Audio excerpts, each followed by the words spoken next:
ኤደንና አለም እንግዲህ ሊጣሉ ነው ማለት ነው በመድብል መድብል ኤደንንም አለምንም አይወዳቸውም። ኤደን ላይ ግን በጣም መልካም ልጅ እንደሆነች እና ከበፊቱ ስህተቷ እንደተቀየረች ሲያውቅ በጣም ደስ ብሎታል። እሷ ጋር ቀልድ ያበዛሉ፣ ይጫወታሉ፣ ይስቃሉ። አለም እንግዲህ በሩን ከፈተች እና ገባች ክችን ውስጥ። ኤደን ዕቃ እያጠበችበት በነበረበት ሰዓት ትደነግጣለች። እንዴ ቆይማ ኮቴም የለሽ እንዴ ስትገቢ አስደነገጥሽኝ እኮ አለቻት አለምን። አለም ደግሞ ቆይ እናንተ ደግሞ የዚህ ቤት ልጅ ሰዎች በትንሽ በትልቁ ደነገጥን ትላላችሁ፣ ቆይ ምንድነው ችግራችሁ ትላታለች። የእኛን ችግር ምን አሳወቀሽ በማለት እንግዲህ ኪችን ውስጥ ሰጣ ገባ ይገባሉ። በዚህ ሆኖ አጋጣሚ እንግዲህ አንቺም ጸባይሽን አስተካክለሽ ተቀመጪ፣ እንግዳ እንደመሆኑ ልታከብሪኝ ይገባል እየተባባሉ ብዙ መመላለስ ጀመሩ። ከዛም አለም ቆይማ አንድ ነገር ልጠይቅሽ፣ ቆይማ ያ ማታ ሲያንጎራጉረው የነበረው ልጅ እሱ ነበር እንዴ? ዘፋኝ ነበር እንዴ ስትላት፣ አዎ አልበሞቹ ተሰረቁበት እንጂ ዘፋኝ ነበር። ለነገሩን አንቺ ምን ብዬ ነው ማብራራለሽ በማለት ኤደን ማብራራቷን ትታ ዝም ትላለች። አለምን በቃ ማወቅ የምፈልገውን ነገር አውቄያለሁ፣ መልካም ውሎ ይሆንልሽ በማለት በሩን ከፍታ ትወጣለች። ኤደን በዚህ አጋጣሚ በጣም ተበሳጭታለች። ይቅርታ፣ በዚሁ አጋጣሚ በጣም ተበሳጭታለች። ቆይ ለምን ነው? ለምን ፈለገችው? ምን ሆና ነው? ምን አስባ ነው የጠየቀችኝ? እያለች ቅጭላቷ ውስጥ ብዙ ጥያቄ ተመላለሰባት። እንደዛ በመሆኗ ግን ኤደን የምታጣው መድብልን የምታጣው ይመስላታል።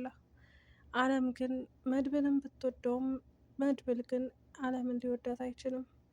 በዚሁ አጋጣሚ እንግዲህ ቅድስት ከነ ብሩኬ ጋር እራት በበሉበት ሰዓት እንግዲህ በደስታ እየተሳሳቁ ተበላልተው መጨረሻ ላይ የቁርስ ሰዓት ደረሰ። ነግቶ ማይነጋ የለም። እንትና ጋር እህቱ ያክስቷ ልጅ ጋር ሄደች አለም ጋር። ቆይ ማቴ በዚህ ህይወት አለምሽ ደስተኛ ነሽ ወይ ባለቻት ሰዓት ምንም አይነት መልስ መመለስ አልፈለገችም። በጸጥታና በዝምታ ውስጧን ከፍቷትና አይኗን በአቅልቦ ቅድስት ወደ ነበረችበት ትመለሳለች። እንግዲህ ዳጣና መድብል በጣም እየተጣሉ ነው። በዚሁ አጋጣሚ እንግዲህ ራት በሚበሉበት ሰዓት አላጎርስም እያለች ምሳሌ ሁሉንም አጉርሳ ምሳሌ መድብልና ዳጣ ሲቀሩ ትተዋቸዋለች። ቆይማ እኔን ሳታጎርሽኝም በማለት ዳጣ ስትናገራት እሷ በትንሽ በትልቁ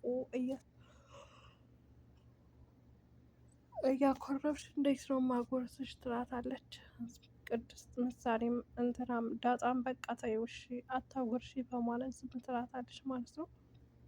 ከዛም ከታረቁ በኋላ ለሁለቱም ታጎርሳቸዋለች። አሰላሙ አለይኩም ወራህመቱላሂ ወበረካቱ። ውድ የተከበራችሁ የቻናሌ ቤተሰቦች ሰላም ሰላም ብያለሁ። ውድ ክርስቲያን ወገኖቼ ሰላማችሁ ይብዛልኝ በያላችሁበት። ለዚህ ቤት አዲስ የሆናችሁ ላይክ፣ ሸር፣ ሰብስክራይብ አድርጉ። እስኪ የእውነት ላይክ፣ ሸር፣ ሰብስክራይብ አድርጉ። ቻናሌን አበረታቱኝ፣ አግዙኝ፣ ሰዓት አጫውቱልኝ። የእውነት እንግዲህ ቪዲዮ እየሰራ ያለሁት በደረቀ ሌሊት ነው፣ ልጆቹ በተኙ ሰዓት እና ውድ ቤተሰቦች እንግዲህ የምሳሌ ድራማ ክፍል 179ን ይዤላችሁ መጥቻለሁ። የምሳሌ ድራማ እንግዲህ መድብል አሁን ላይ ከባድ ችግር ነው ያለው። ምክንያቱም እንግዲህ ያ የተረገመ ሰውዬ እንትናን አግቶ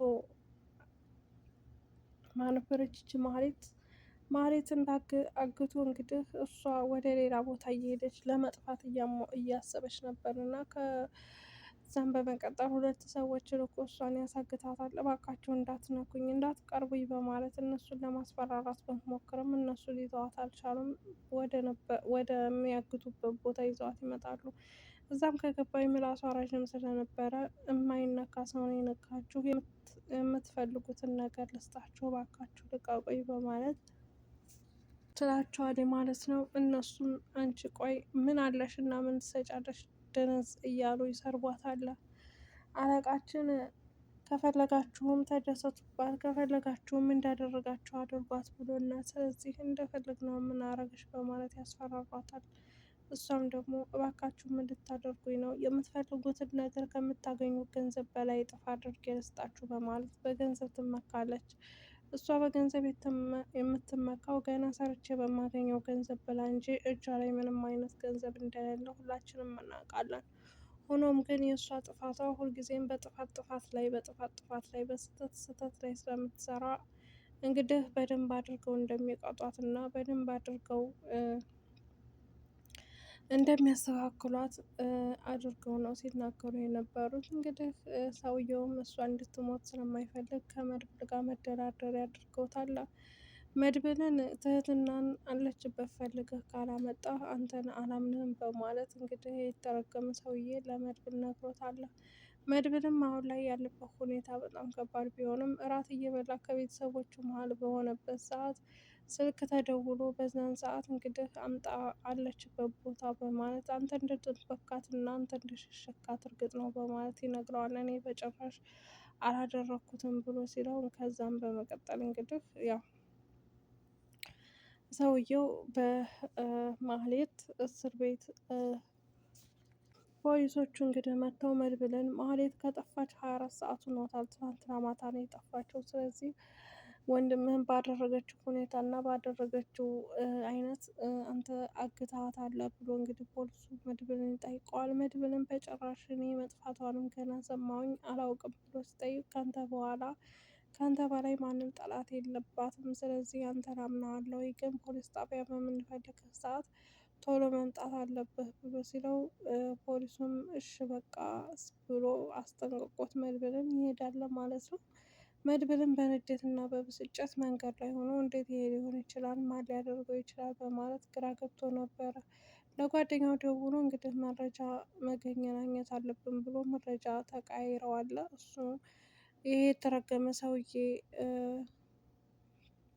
እንዳገታት ነግሮታል ማለት ነው። እና ውድ ቤተሰቦቼ አጠር ምጥን ያለችው ቪዲዮ ናት። ይቺ ቪዲዮ እስከ መጨረሻው ይዩልኝ። ለነበረን ቆይታ አመሰግናለሁ። ባይ ባይ።